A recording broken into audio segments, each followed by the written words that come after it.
There are less than 50 days until South Africans head to the polls for the local government elections. And if the 2016 vote is anything to go by, major metros across South Africa will be a bone of contention with coalition governments in Johannesburg, in Tshwane and Nelson Mandela Bay. For more of what we can expect this time around, we're joined by the University of Free State Associate Professor of Sociology, Professor Sethulego Matebes, and political commentator Rebone.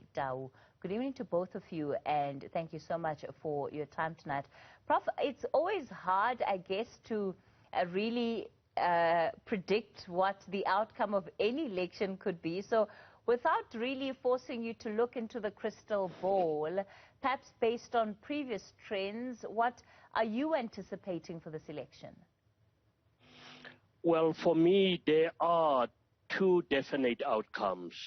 One definite outcome is the African National Congress will once again win the largest proportion of municipalities, despite all the internal challenges that a party is facing.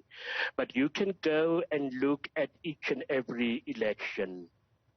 Trends also indicate, and this is my second outcome, that the ANC will definitely once again have a significant drop in its overall electoral support. And it is based on all these shenanigans going on within the party, fighting itself, because I don't think the Democratic Alliance and the EFF, and even to a certain extent the Freedom Front, have yet mastered the technique how to unseat the African National Congress in many municipalities. But I also foresee a situation, and especially in your metropolitan, your urban areas, where there are huge disgruntlement about the candidate list, that yet once again we might also see the situation that emerged in Tshwane repeating itself in many of our urban areas in South Africa. Let's talk about these candidate lists, Rebone. They are a big bone of contention for the ANC, and not least because of the decision of the IEC to reopen the candidate list, but the processes within the party itself over who ultimately ends up on those lists. So if they're allowed to resubmit names, as the IEC has said, and you look at the contestation, we take the example that Prof spoke about in Tshwane, you take a look at what's happening in Lichtenburg, different parts of KZN, where there are all of these tensions that are brewing. What does that mean for the party ultimately post the election? I think, let me start by saying good evening to you and the viewers.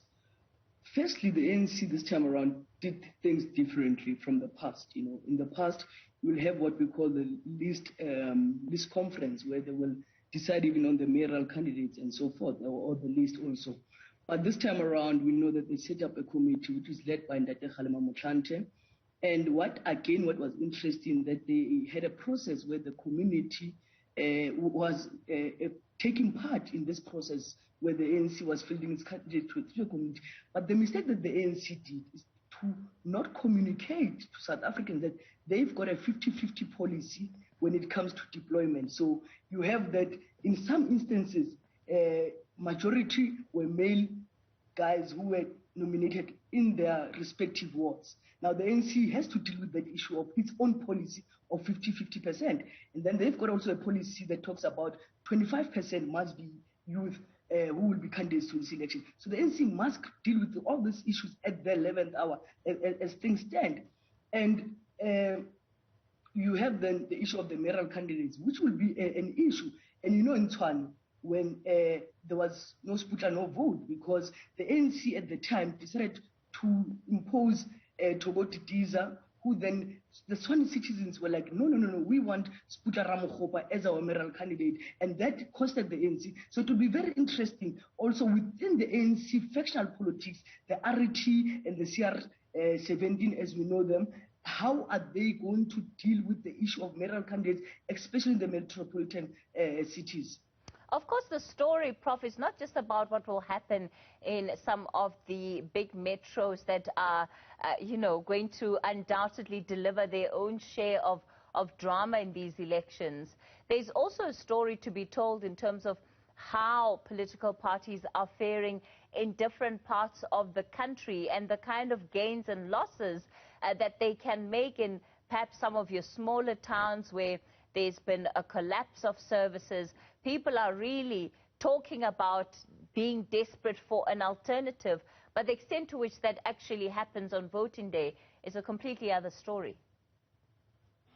Yes, most definitely, Katie, and especially if you look at the role of independence and what has been happening, a new trend emerging in terms of service delivery or content stations around service delivery in South Africa. I'm referring to Gauteng River in Northwest, where the Ratepayer Association took the municipality to court. And I know, and it will be very interesting also to see how some of these resident, civil society organizations play a role.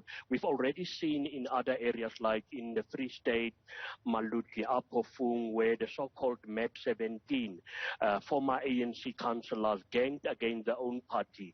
And it is all these underlying dynamics which would have a huge impact on the outcome of the elections in all these smaller areas in South Africa.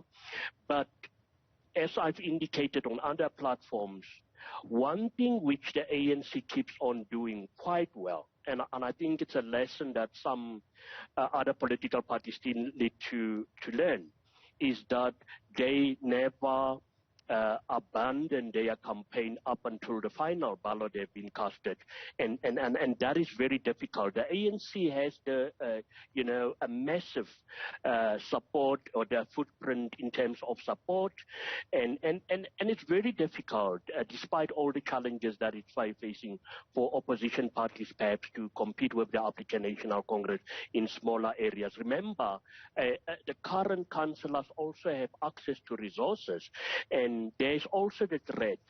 We can argue, and part of my panelists also here, we can perhaps differ on this point, but there is still a fear that some people still believe that they are going to lose their grants if they don't vote for the African National Congress or even lose their house. But fact of the matter is the ANC, if you look at how they advance their electioneering campaign, each time they are in a corner, and it will be interesting to see this time around under the circumstances that we face with the COVID-19 pandemic, how political parties are going to navigate their way around competing with the African National Congress, and also very importantly the role that independent candidates will play in your predominantly rural councils in South Africa. Rebone, let's wrap it up then with the independent candidates, because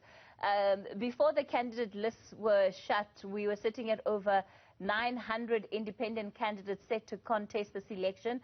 Some commentators are expecting that number to double if the process is not scuppered by whatever outcome of the Constitutional Court, what that outcome might be.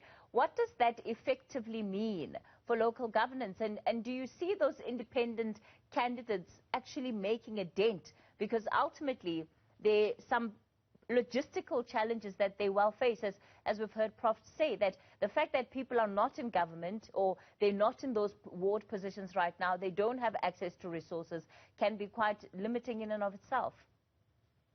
Absolutely, it will be very limiting for independent candidates.